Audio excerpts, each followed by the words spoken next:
Bersyukur dalam kita saya dewasa dalam kondisi apapun kita betul-betul pada pagi hari ini kita bisa bertemu di sini.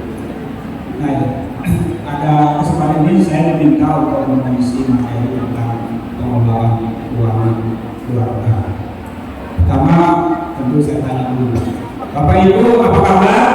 Luar biasa. Jadi kalau ditanya apa kabar, jawabannya baik.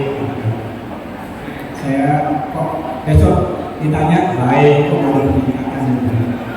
Jadi saya usulkan kalau ada yang nanya apa kabar, jawabannya saya sehat dan bahagia. Apa kabar Bapak Ibu? Jawabannya apa kabar? Langsung sehat dan bahagia. Nanti arahnya kemana, nanti kita ke pengelolaan keluarga ini. Nah, Bapak Ibu berbicara tentang pengelolaan keluarga, maka kita atau saya khususnya berupaya mencari terutama di ajaran Hindu seperti apa, dan ternyata ada dan materi ini sudah beberapa kali saya berikan, baik bahkan di OJK juga pernah saya berikan gitu ya. Oke, silakan lanjut dulu.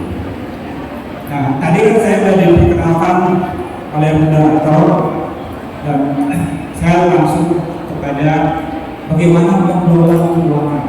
Langsung aja ya. Ini karena ini ya, ini agak-agak rancu sedikit. Ini sebenarnya seminar atau workshop. Jadi karena seperti itu, oke, saya lebih langsung lagi deh. Yaitu apa? Saya izin turun aja deh, ya.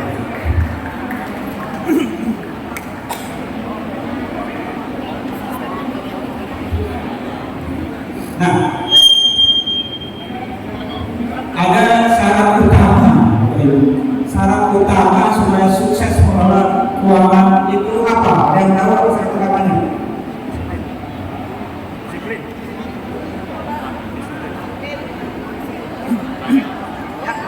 Apa? Ada sumber. Jadi sebenarnya gampang sekali. Syarat utama untuk bisa mengelola keuangan apa? Uangnya harus ada dulu. Nah, sekarang saya tanya nih, Bapak Ibu sekarang siapa yang bawa duit? Ada bawa duit? Bawa ini kan bisa, kalau nggak ada bawa duit cash, bawa begitu. Jadi cari cuan. syarat utamanya harus Anda yang mengelola. Nah, ada dua sisi nih yang ingin saya share dari berbagai pustaka, buku-buku yang saya baca dan juga dari pengalaman saya. Pertama, yang harus dipunyai oleh kita yang ingin mengelola keuangan tersebut, yang pertama apa? Mindset terhadap uang. Seperti apa? Ya, mindset terhadap uang. Karena apa? Karena salah satu ajaran Hindu ada namanya hukum karma pala. Selama ini hukum karma pala sering diajarkan atau dimaknai sesuatu yang negatif. Ketika terjadi sesuatu, kena hukum karma pala. Padahal yang namanya hukum karma pala adalah hukum sebab akibat.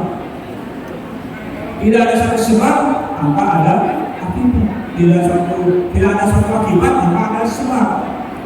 Nah, berarti kalau saat ini kondisi keuangan kita seperti ini, tentu karena ada penyebabnya. Ada penyebabnya. Walaupun kita misalkan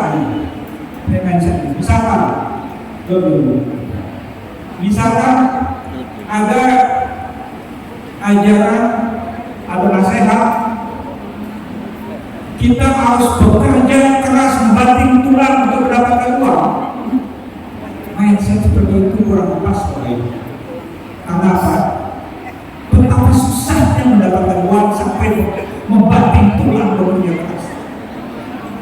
Ya, padahal kalau kita lihat beberapa kalangan santai-santai aja duitnya kan, it's not mindset.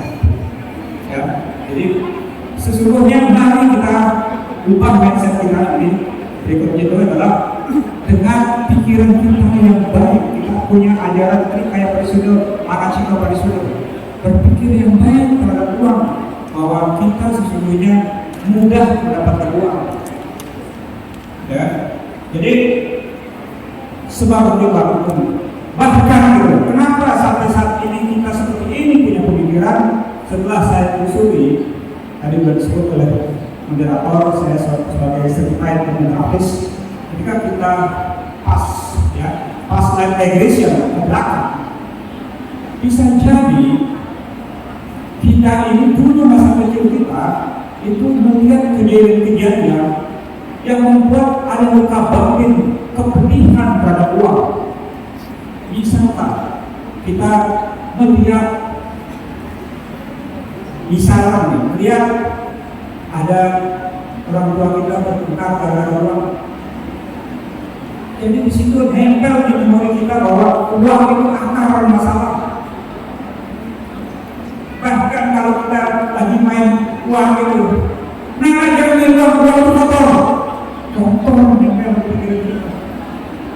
Sehingga apa? Mindset ini akan menjauhkan kita. Inilah salah satu penyebab kalau di regresi ke masa lalu, kenapa orang boros. Gampang dapat duit, tapi gampang keluarnya. Cepat tidak, karena mindset terhadap uang ini perlu diperbaiki. Nah, itu mindset. Kali ini mungkin gimana? Waktunya berapa lama ya?